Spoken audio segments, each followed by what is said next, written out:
Welcome, folks, back to the hot seat. I'm Ian Torch, as always, and the following interview is scheduled for one fall with a 30-minute time limit. In the hot seat at this time, he is no longer the best-kept secret in Texas wrestling. He has stood side by side, eye to eye, and shoulder to shoulder with some of the greats so far, and he might be getting out of this state very soon. One of the last De La Isla students, he is T-Ray. Bonjour. This is the Ray of Light. That best kept secret in Texas stuff is long done with. Yeah, I mean, I'm glad that is well and done with, because it was always kind of heartbreaking announcing that at shows. I'm like, how are people not booking you yet? Well, here's the side story why it went so long. Got some nice little gear makers. Took too long to get my new gear made, so I was stuck wearing my best kept secret in Texas gear for an extended period of time. I mean, in a way it worked because, you know, people who came through were like, I want to see this guy. So at least you still had run-ins. They just happened to, it was more you weren't on the road. They were coming to you. So that had to be convenient and easy on the car. That's for sure. Oh, yeah, it was. But here I am now. And to correct a little bit of your announcement, I am George De La Isla's final graduate, his last graduate. My apologies. I got my title notes wrong. I hold very prestigiously. Yeah, you lucky bastard. and end on a high note, as they say.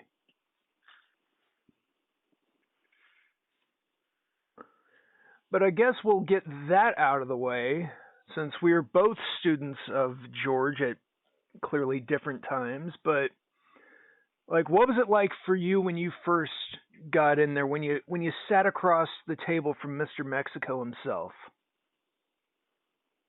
It was a very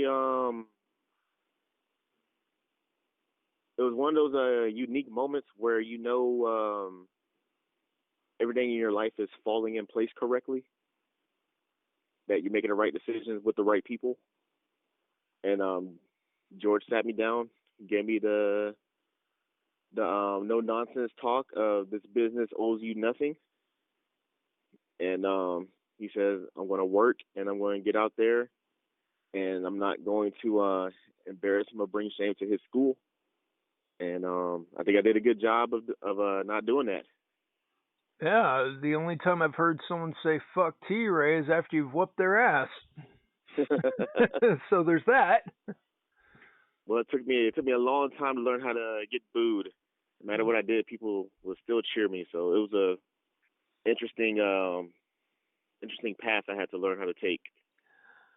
Well, I mean, it's a lot like in other sports, other industries. I mean, Mike Tyson was considered one of the most hated men around, but people still paid to watch the guy. And even the naysayers still said, he's got a hell of a right. You know, you have to acknowledge if they're good, they're good. Oh, yeah, true.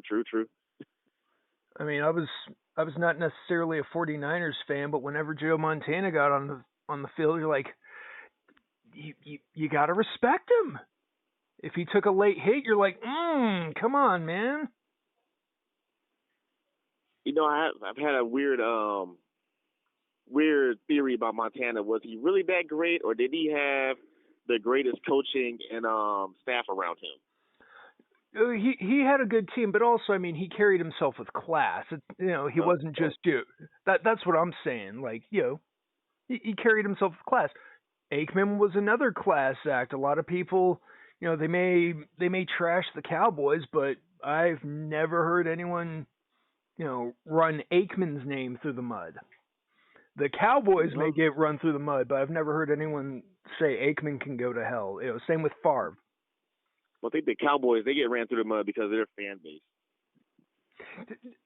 But, I mean, you could say the same thing about the Eagles. Like, like Eagles fans are considered horrible subhuman chuds. I mean, other people may throw snowballs when they actually hit snow in their field. Eagles fans put, like rolls of dimes and, spark plugs within said snowballs and then go for the face. It's like, what is your problem? Those guys. But let's attempt to get back on track. Yeah, so yeah, be a little sidetrack. Little sidetrack. Yeah. So clearly you are trained in wrestling. Did you have a prior background? Like, did you have a martial arts background, or did you do collegiate or high school wrestling, or even prior to that? Oh my gosh, my athletic background. Let me take a deep breath. Because let's unroll the list. It is a wide spectrum, going from a semi-pro football to amateur wrestling, amateur MMA, jiu-jitsu, kickboxing, and even modern army combatives. Yes, so, you did lace them up for Uncle Sam, didn't you? Yes, I did. And I got about 1 or 2 months left. And I get my official retirement paperwork, and I will be done. My 20 years will be up, and that chapter will be closed. Well, we're glad you got back in one piece. But yeah, that's my my entire background. I put my body through the ringer. I've only been wrestling a few years, and guys are like, "How are you so banged up and beat up already?" And I was like, "Y'all don't know, man. there was a life before wrestling." But even then, like you're one of the few that seems to have learned quickly how to adjust. Oh man, my knees are kind of janky. Here's an idea: don't do so much jumping in your next match.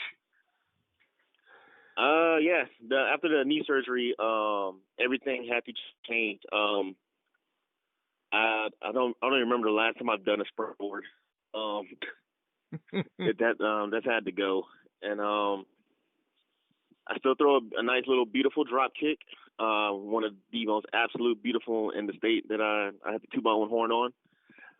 Someone actually said it was very Von Erich in execution. I heard that at a show once. It was like, I believe that is a compliment, sir. That's a great compliment compared to the Texas legends right there. Yeah. Yeah, when you get compared to the Von Erichs, especially in the ring, that is a huge compliment. Yes, sir. Yes, sir, it is. But yes, other than that, just I've become really good at not only knowing my place, but knowing what I bring to the table. And I think wrestling is a lot easier once you have a really good self-assessment of that. Oh, yeah. I mean, it's one of those things to take a moment, reflect, and realize that the show can go on without you. Can you go on without the show? Yeah, true. Which, speaking of which, we're not asking you to hang them up, but come that day, I mean, what is the potential plan of T-Ray when that last bell ring happens? Oh gosh, I used to joke about this last year and the year prior, because I'm about to turn 38, and I keep saying, you know what, I'm probably not going to do this much longer. That last match, I don't see it happening no time soon, though. I've kind of hit I'm on a really good high note right now. Confidence wise, getting really, really good matches and getting good exposure. A lot of guys hit the 3-4 year mark and they start to plateau. And that's what do.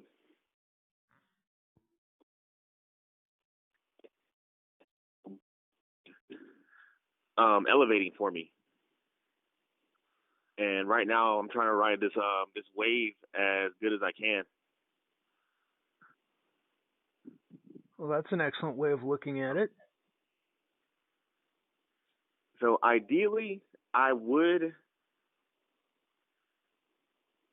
say I would want my last match to end at AEPW. Really? You know, some guys would want to say they want to go out with a bang at one of the bigger companies around the state and around the area. But if I did have that big last match, it would have to be at where it started. Well, that's a great way of looking at it. Yeah.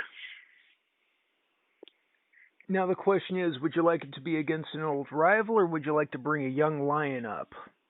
You know, give them that spotlight, or do you want to end it, you know, like Batman and the Joker, Superman and Lex Luthor, middle of Metropolis kind of scenario? See, I don't know. I have to see at that time which up and coming youngsters would be around at that time. So I think ideally I would pick somebody along the lines of like Steve Areno or Prince Adam, Zach Taylor. Somebody I know that can give me a good final 30-minute match that I could be proud of. Yeah, three names that definitely should be getting spoken of more outside of Texas for sure. Oh yes, very very true. Most definitely. Yeah, I always looked at Steve Areno as a weird yin yang to myself. It took him forever to look at a microphone and not sweat, while me looking at something other than an arm drag and going, "Oh yeah, I can do that." Yeah, you gotta get the basics are the easy part. Just gotta instill that confidence. And I don't know why Steve O's had that issue. He's always delivered really good promos, really good passionate promos. Yeah, I don't get it either. Like, dude, we've seen it. You've done it. Next step, please. But yeah, I never got to see you develop. I got to see the final product. What was the one thing that was your little gremlin at the end of the day when learning? What was your always the one thing you're like, God, why am I not getting it?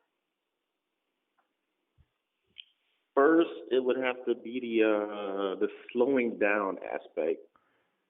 Classic. Happy Feet. Yeah, I had this big issue of I want to hit you with this and this and this and this, and it took me a long time to learn I can get a bigger reaction out of one move than 5. And that whole less is more thing that gets drilled into our head from day one was a real fine balance that I had to figure out on my own that I think finally clicked last year.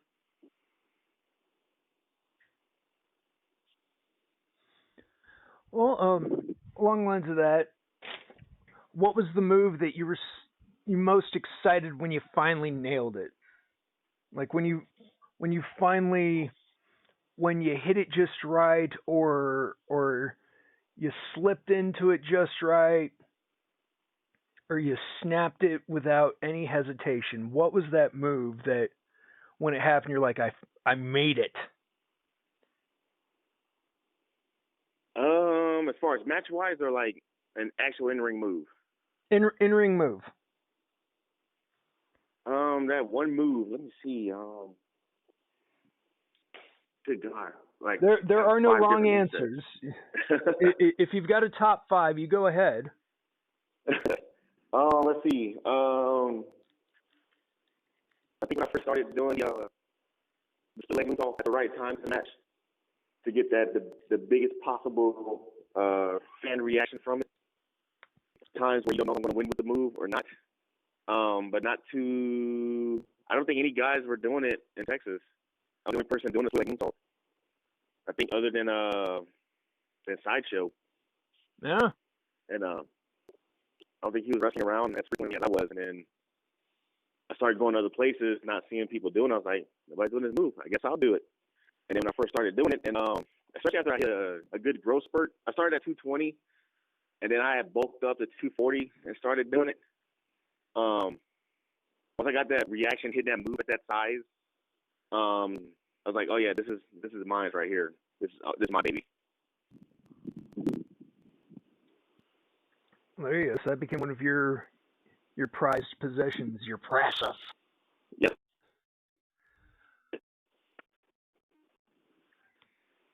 Of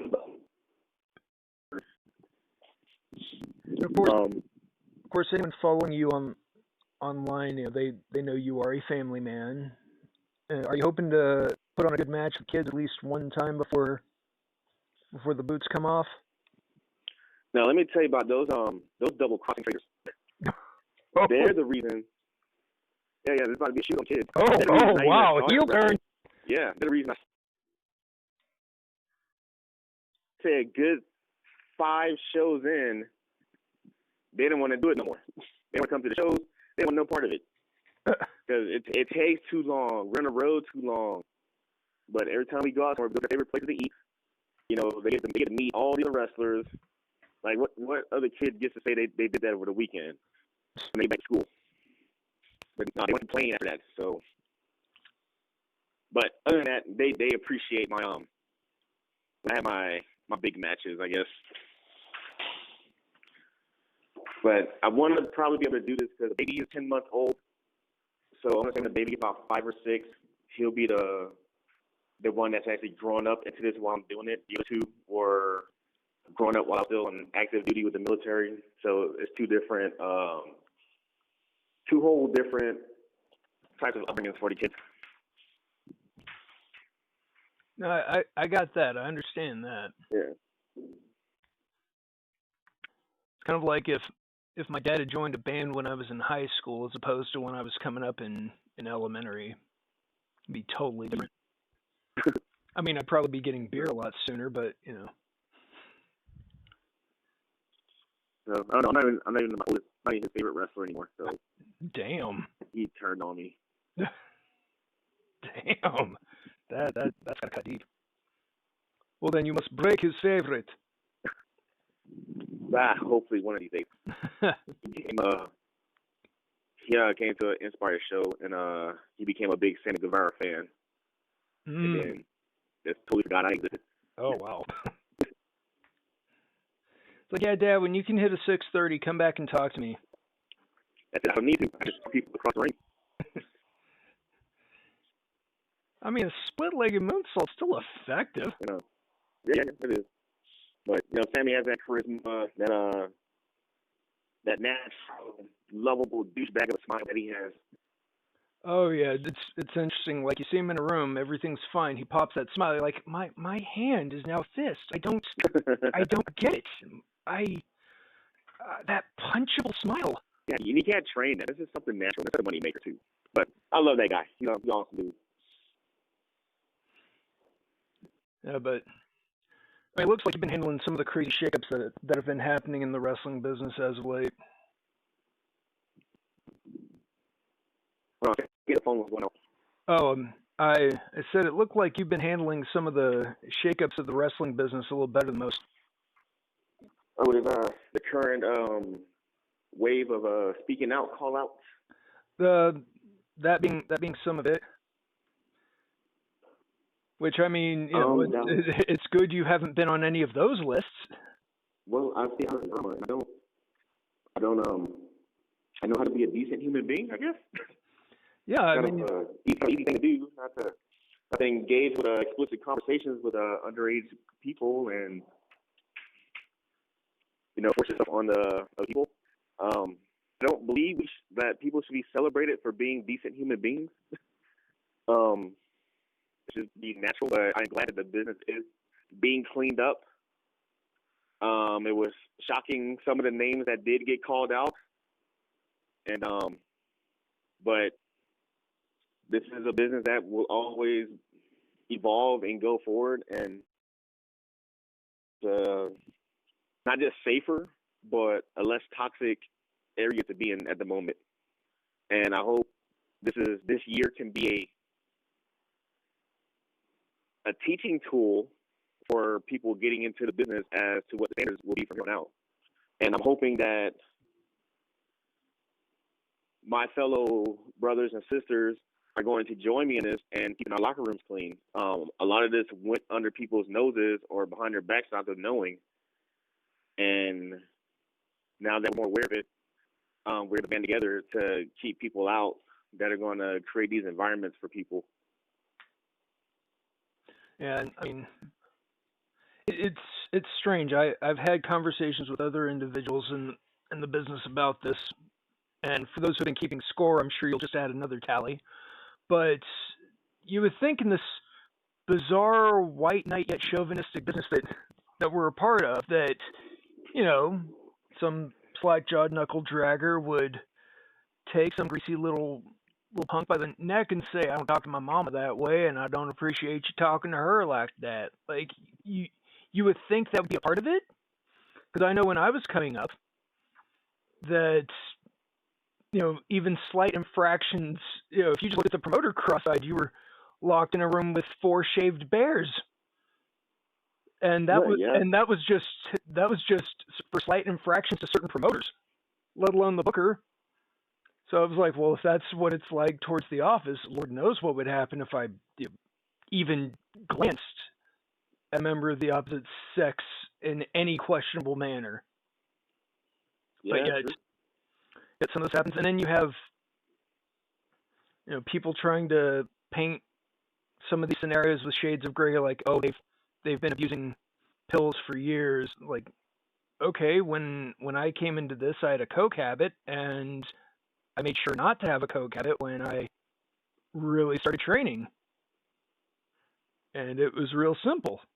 You know, on penalty of disfigurement, I was told if I even joked about it that my straw would get broken. I said, I don't use a straw. And they said, oh, well then, I reiterate. And it didn't happen. It's funny how that came about. I mean, if we have to go about it that way, I don't have a problem with it. If that's how we have to keep each other in line, fine. I mean, it's a shame that we might have to operate like that for a while until, you know, we just wake the fuck up. But, you know, maybe that's how we have to go. Now, I believe in accountability and showing zero tolerance for those that are causing these issues. But I don't believe in the spectrum of excuses of saying, well, I was taking drugs, so I was talking to a 14-year-old, and no. I think any choice makes you.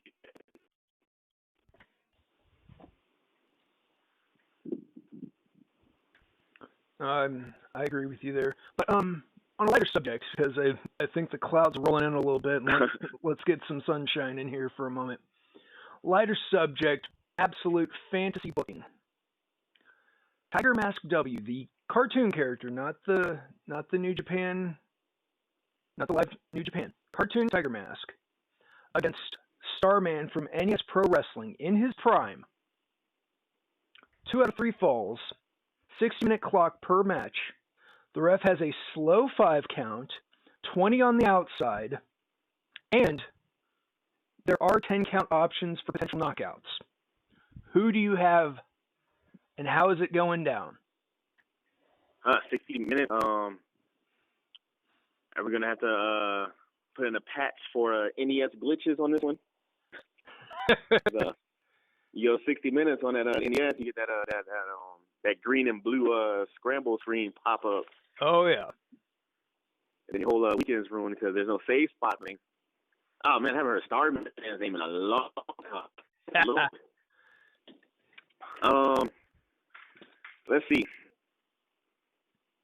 I'm a wrestler that believes that variety and adaptability will always win matches. So I'm going to go with Tiger Mask because, you know, Starman was kind of limited in his moveset.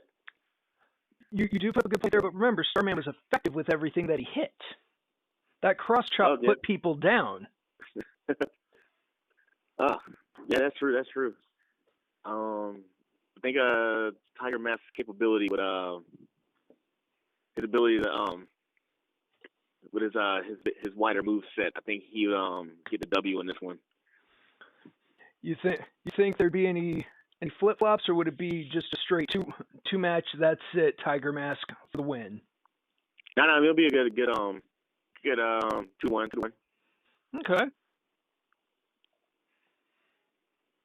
I think Big Starman get the first victory, and then Tiger Mask with a gap. Tiger Mask, yeah. That's always kind of been his story, though, hasn't it? It doesn't matter who it was. Whoever puts on Tiger Mask, they just learn how to roll.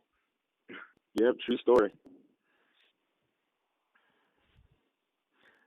You're bringing up the evolution of wrestling earlier, and do you think that there will become a quote-unquote universal just way of it being done, or do you think there'll still be pure wrestling and catch as catch in American style in like 20 years? No, I don't think there'll ever be a universal type of style. JBL, when he was on commentary, very famous for saying that styles make matchups. I think as long as the culture of wrestling, each individual culture stays strong and intact, and you have three men that don't mind traveling from place to place and picking up bits and pieces and bringing together, kind of like how Jericho did and Guerrero, guys like that were traveling around and not just taking over style, merge the world. But then on top of that, when the hardcores and pure lucha libre, one universal style, and it'll take away the diversity of wrestling. Oh. I mean, because if you think, like you watch an MMA match, you up, the wrestler is going to have kind of a boring match unless one of them has a good stand-up. There's going to be takedowns and laying against the cage and laying on top of each other for most of the match. Oh, very true. All right. And there, and the kickboxer in there, and see how they take advantage of their weaknesses and make it more. And then you have those like George St. Pierre, Anderson, who come in, win.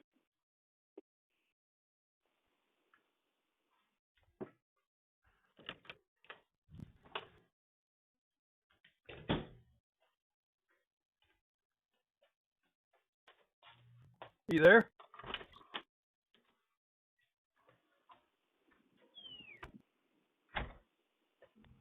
T-Ray?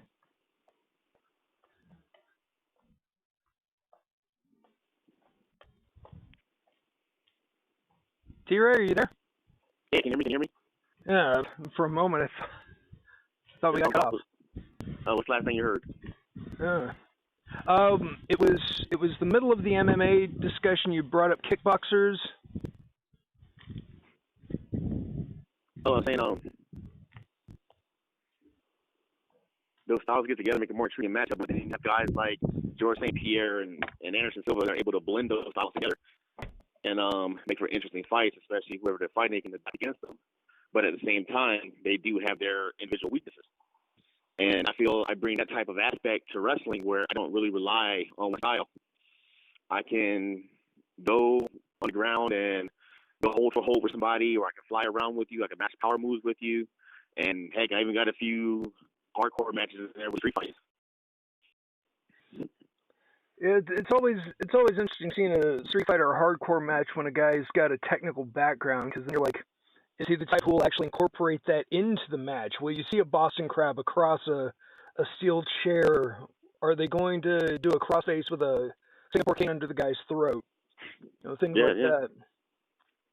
You got to lace that steel chair around somebody's leg and put it in the bar. Get that extra leverage. Oh, yeah. Or, or do the infamous submission hold on top of the table. Yeah. hey, that table has no give.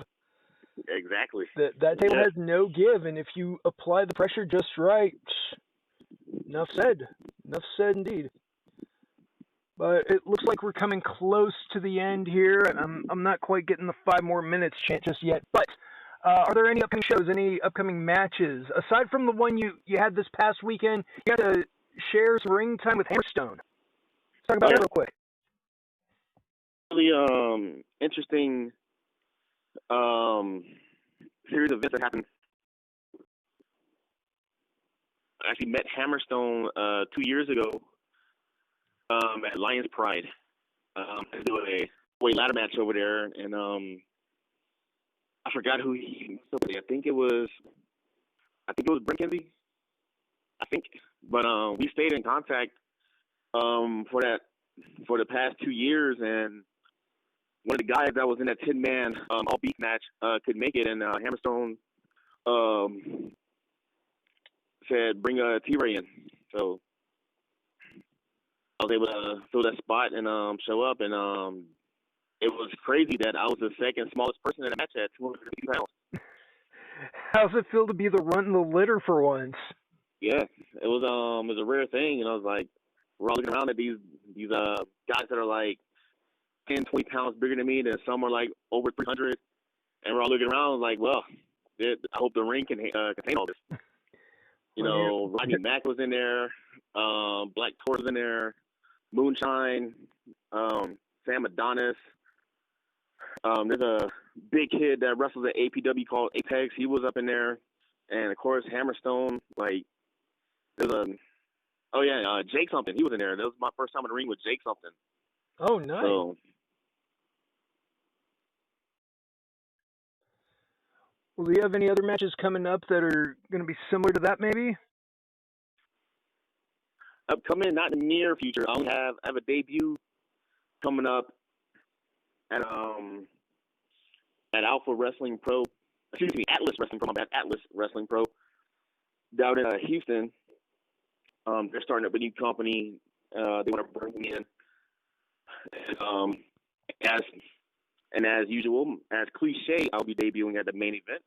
Kind of been my thing the past year. Oh, darn it. Another main event. Yeah, I know, right? God, if only I could jerk the curtain just once. And then I got a nice little, I'm the number one contender for the AEW Championship at El Rayo, so that'll be coming up as well. SWE is going to bring me back in October. And wait to see what the results if I make a pool for this Texas Grand Prix coming up. So yeah, a lot of names. Well, very cool indeed. Well, thank you. It has been a privilege and an honor as always. Ladies and gentlemen, that was T-Ray on the hot seat. And as always, like, share, and subscribe. Please ring the bell to stay notified. And if there's anyone you think I should get on the hot seat, you leave that in the comments section. Until next time, I'm Ian Torch, and that's it. It's over. Ring the bell.